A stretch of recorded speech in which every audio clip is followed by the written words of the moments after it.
Yes, this is the Trieste. This is the Trieste. I heard you very well. Yeah, Trieste, over. El 23 de enero de 1960, dos exploradores se propusieron realizar lo que parecía imposible.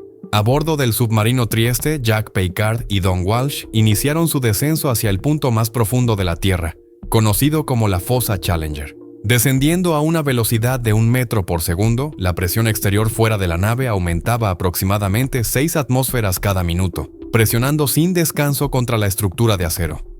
A medida que el Trieste descendía cada vez más, la oscuridad dio paso a algo sorprendente. Un grupo de seres bioluminiscentes se desplazaba frente a la ventana. Sus destellos titilaban como estrellas en la noche. Poco después, a unos 9.000 metros de profundidad, un fuerte estallido resonó repentinamente en el interior de la nave. Una de las ventanas de plexiglás del submarino se agrietó bajo la inmensa presión del océano profundo.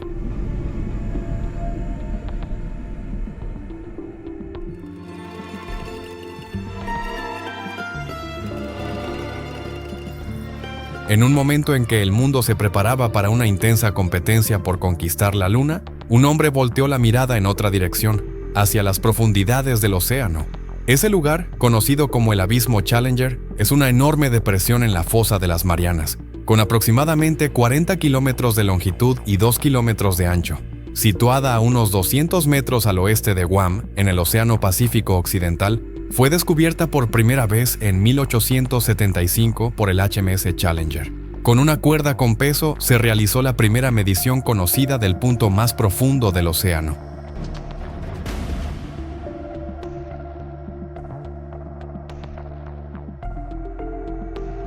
Pero quien realmente dio el paso decisivo para explorar esas profundidades fue Augusto Piard, un inventor experimentado reconocido por sus innovaciones en el campo de la aeronáutica.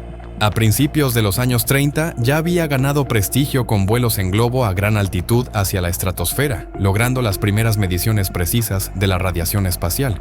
Tras trabajar en un andamio de baño que sufrió daños durante unas pruebas en 1948, Piard empezó a diseñar una estructura mejorada en Trieste, Italia, con financiación del gobierno italiano y apoyo de la Universidad de Trieste. Tras la fase de planificación, Augusto y su hijo Jacques comenzaron la construcción del submarino en el astillero Contier San Marco en 1952. Con 15 metros de eslora, el Trieste constaba de una cabina de flotación y un cilindro grande, similar a un dirigible lleno de gasolina, que se utilizaba para mantener la flotabilidad. La elección de la gasolina fue estratégica, ya que era más ligera que el agua y no se veía significativamente afectada por la presión del mar profundo. En la parte inferior del cilindro se colocó una esfera de presión de acero, que medía 2,1 metros de diámetro y podía alojar a 2 personas.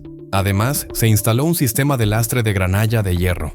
Para ascender, los electroimanes liberaron el lastre, permitiendo que la nave subiera. Para la propulsión se añadieron motores eléctricos en la parte superior del cilindro, lo que facilitaba el control y la maniobrabilidad del vehículo en horizontal. Con el submarino ya construido, llegó el momento de poner a prueba su resistencia y capacidades en condiciones reales. Las primeras inmersiones se realizaron en el mar Mediterráneo, donde Auguste y Jacques llevaron a cabo varias pruebas para ir perfeccionando el funcionamiento del submarino. En 1953, el Trieste alcanzó una profundidad de 3.135 metros, estableciendo un nuevo récord de inmersión para esa época. Estas primeras expediciones confirmaron la fiabilidad del diseño y demostraron que era seguro operar en esas profundidades extremas. El éxito de estas pruebas llamó la atención de la Marina de los Estados Unidos, que vio en el submarino un potencial estratégico. En 1958, la Armada adquirió la embarcación y los servicios de consultoría de los Packard por $1 millón. El Trieste fue transferido al Laboratorio de Electrónica Naval en San Diego, California, donde fue sometido a modificaciones para aumentar su capacidad de inmersión. Una mejora clave fue la instalación de una nueva esfera de presión, fabricada por Crew Steelworks en Alemania Occidental, diseñada específicamente para resistir la aplastante presión que se encuentra en las zonas más profundas del océano. A diferencia de los Packard, cuyos intereses estaban orientados hacia la ciencia y la exploración, la Marina de los Estados Unidos consideraba al Trieste como un recurso estratégico en la Guerra Fría, útil para avanzar en la guerra submarina, el desarrollo de sistemas de sonar y la investigación en las profundidades oceánicas. En un contexto en el que Estados Unidos y la Unión Soviética competían por la superioridad tecnológica, esta embarcación servía para experimentar con materiales resistentes a las altas presiones y consolidar el control sobre una extensa frontera submarina aún inexplorada. Tras la adquisición del Trieste, la Armada estadounidense designó a Dawn Walsh, una veterana de la Guerra de Corea, como la oficial responsable, quien comenzó a colaborar con Jack Pequard. Juntos realizaron diversas pruebas del submarino en inmersiones frente a la costa de Guam. Una vez completadas las modificaciones necesarias para alcanzar profundidades mayores, el Trieste estaba preparado para superar sus propios límites. Para garantizar su seguridad y confiabilidad, efectuaron 8 inmersiones de prueba, iniciando con 2 en el puerto y posteriormente varias cerca de Guam bajo el código Proyecto Necton, en alusión a la capacidad del submarino de navegar libremente como los nectómanos, animales marinos. El 15 de noviembre de 1959, el Trieste casi tocó el fondo de la fosa de las Marianas, descendiendo a 24,000 pies. Esta hazaña demostró su notable capacidad para explorar las zonas más extremas del océano. Tras este logro, el submarino emprendió su última inmersión histórica. El 23 de enero de 1960, fue pilotado por Jack Pequard y Dawn Walsh hasta el abismo Challenger. Durante el descenso, a unos 30,000 pies, la tripulación escuchó un fuerte estruendo.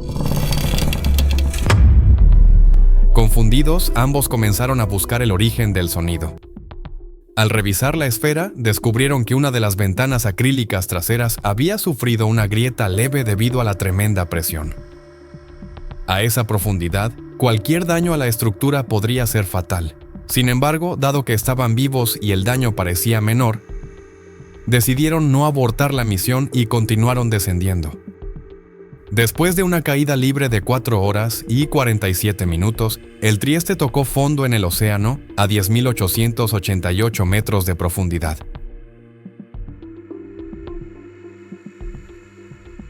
Al llegar al lecho marino, el submarino levantó nubes de limo fino, posteriormente identificado como Cieno Datmasius. Dawn Walsh describió la visibilidad como intentar ver a través de un tazón de leche. En el fondo, Pequard afirmó haber visto un pez plano y otras formas de vida como pepinos de mar. No obstante, algunos de estos avistamientos fueron posteriormente cuestionados, ya que no se han confirmado peces planos a profundidades superiores a los 27,000 pies. Tras aproximadamente 20 minutos en el fondo oceánico comenzó la ascensión, que duró unas 3 horas y 15 minutos. Después de esta histórica inmersión, la Armada modificó el buque, utilizándolo en varias misiones en el Océano Atlántico.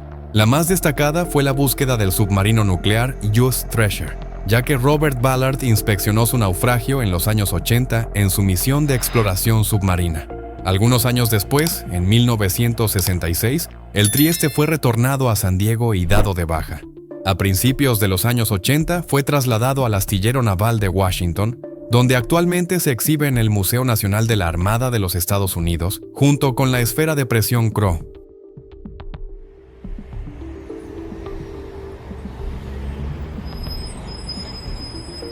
Pasarían más de 40 años antes de que alguien planease intentar alcanzar el abismo Challenger. En 2005, el cineasta y entusiasta de las profundidades oceánicas James Cameron empezó a planear y diseñar un sumergible personalizado con la finalidad de convertirse en la tercera persona en alcanzarlo. La fosa de las Marianas, ubicada en el fondo del Océano Pacífico, era su objetivo principal.